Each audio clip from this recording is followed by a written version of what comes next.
എല്ലാവർക്കും സ്വാഗതം. അപ്പോൾ ഇന്നത്തെ റീഡിംഗ് എന്താണെന്ന് നമുക്ക് നോക്കാം. ഇതൊരു ലവ് റീഡിംഗ് ആണ്. നമുക്ക് കിട്ടിയിരിക്കുന്ന 3 കാർഡുകൾ കൺഫ്യൂഷൻ, സോറോ, പെയിൻ ആണ്. അപ്പോൾ ഇവിടെ 3 കാർഡ് എടുത്തിരിക്കുന്നത് പാസ്റ്റ്, പ്രസൻറ്റ്, ഫ്യൂച്ചറിലാണ്. നിങ്ങളുടെ ലവ് ലൈഫിൽ നിങ്ങൾക്ക് എന്തെങ്കിലും ഇഷ്യൂ ഉള്ളത് കൊണ്ടായിരിക്കാം നിങ്ങളിപ്പോൾ ഈ ഒരു റീഡിംഗ് കാണുന്നത്. നിങ്ങളുടെ പാസ്റ്റിൽ നിങ്ങൾക്ക് ഈ ഒരു റിലേഷൻഷിപ്പിനോട് യെസ് പറയണോ നോ പറയണോ എന്നൊരു ഡൗട്ട് ഉണ്ടായിരുന്നു. എന്നിരുന്നാലും ആ ഒരു വ്യക്തിയുടെ കരുതലിലും ആ ഒരു വ്യക്തിയുടെ പ്രകടനങ്ങളിലും നിങ്ങൾ വീണിട്ടാണ് നിങ്ങൾ യെസ് പറയുന്നത്. പക്ഷേ ആ ഒരു യെസ് നിങ്ങൾക്ക് ഒരുപാട് വിഷമം ഉണ്ടാക്കിയിട്ടുണ്ട് നിങ്ങളുടെ ലൈഫിൽ. പ്രസൻറ്റ് സിറ്റുവേഷൻ എന്ന് പറഞ്ഞാൽ നിങ്ങൾക്ക് ഈ ഒരു വ്യക്തിയുടെ നിങ്ങൾക്ക് ലോസ് അല്ലെങ്കിൽ ഗ്രീഫ്, ഡിപ്രഷൻ ആ ഒരു സിറ്റുവേഷൻ നിങ്ങൾ കടന്നു പോവുകയാണ്. എപ്പോൾ നോക്കിയാൽ നിങ്ങൾക്ക് വിഷമമായിരിക്കും. മിക്കവർക്കും ഈ ഒരു റീഡിംഗ് കാണുന്നവർക്ക് നിങ്ങൾ സ്നേഹത്തിൽ ഒരുപാട് ദുഃഖങ്ങളും ഈ നാർസിസിസ്റ്റിക് ബിഹേവിയർ ഉണ്ടല്ലോ, അതായത് എപ്പോഴും എല്ലാത്തിനും കുറ്റം നിങ്ങൾക്കായിരിക്കും.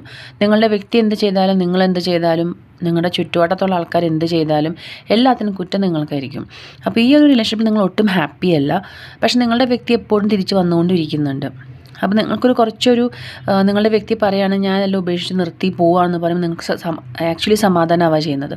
അങ്ങനെ സമാധാനമായിട്ടിരിക്കുമ്പോൾ ആദ്യം ഈ ഒരു വ്യക്തി വന്ന് നിങ്ങളെ അനുനയിപ്പിച്ച് നിങ്ങൾ പിന്നെയും ഈ ഒരു റിലേഷൻഷിപ്പിൽ വീണു പോവുകയും പിന്നെയും ഈ ദുഃഖങ്ങളിലൂടെ കടന്നു പോകുന്ന ആ ഒരു സിറ്റുവേഷൻ, അതായത് ടു ആൻഡ് ഫ്രോ ഇങ്ങനെ നടന്നുകൊണ്ടിരിക്കുകയാണ്. Same situation.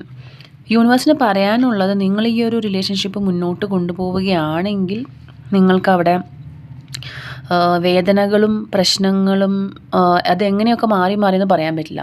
അത്രയധികം പെയിൻ ഉണ്ടാവും എന്നാണ് യൂണിവേഴ്സ് പറയുന്നത്. തീർച്ചയായിട്ടും ഈ ഒരു റിലേഷൻഷിപ്പിൽ നിന്ന് നിങ്ങൾ പുറത്തിറങ്ങണം. അത് ഇനിയും ഈ ഒരു വ്യക്തി വരും, പക്ഷെ അപ്പോൾ നിങ്ങൾ അതിനകത്തേക്ക് വീഴരുത്. ആ ഒരു വ്യക്തിയെ വിട്ടു പോകണം എന്നാണ് യൂണിവേഴ്സ് പറയുന്നത്. ഇപ്പോഴത്തെ ഈ ഒരു ചെറിയ വിഷമമായിരിക്കും ഭാവിയിലത്തെ വലിയ ദുരിതങ്ങളും ദുഃഖങ്ങളും ദുരന്തങ്ങളും ഒക്കെ വരുത്തി വയ്ക്കുന്നത്. അതുകൊണ്ട് ആ ഒരു വിഷമം മാറ്റി ഈ ഒരു വ്യക്തിയിൽ നിന്ന് തന്നെ മാറിപ്പോകുന്നതാണ് തീർച്ചയായിട്ടും നിങ്ങൾക്ക് നല്ലത്. നമുക്കൊരു ഹാർട്ട് കാർഡ് അല്ലെങ്കിൽ ഹാർട്ട് ചക്ര വന്നിട്ടുള്ളത്, നിങ്ങളുടെ പാസ്റ്റിലത്തെ സംഭവങ്ങളെ വെച്ചൊക്കെ നമ്മൾ സംഭവിച്ചു കഴിഞ്ഞു. അതിനെക്കുറിച്ച് ഓർത്ത് നമ്മൾ വിഷമിക്കേണ്ട കാര്യങ്ങളൊന്നുമില്ല. പക്ഷെ നിങ്ങളെ സമാധാനിപ്പിക്കാനും നിങ്ങളെ ഹീൽ ചെയ്യാനുമുള്ള കാര്യങ്ങൾ നിങ്ങളുടെ ഫ്യൂച്ചറിലുണ്ട്. പക്ഷേ ആ ഒരു പോസിബിലിറ്റീസ് നിങ്ങൾ കാണണമെങ്കിൽ നിങ്ങളുടെ പാസ്റ്റ് നിങ്ങൾ മറന്നേ പറ്റുള്ളൂ.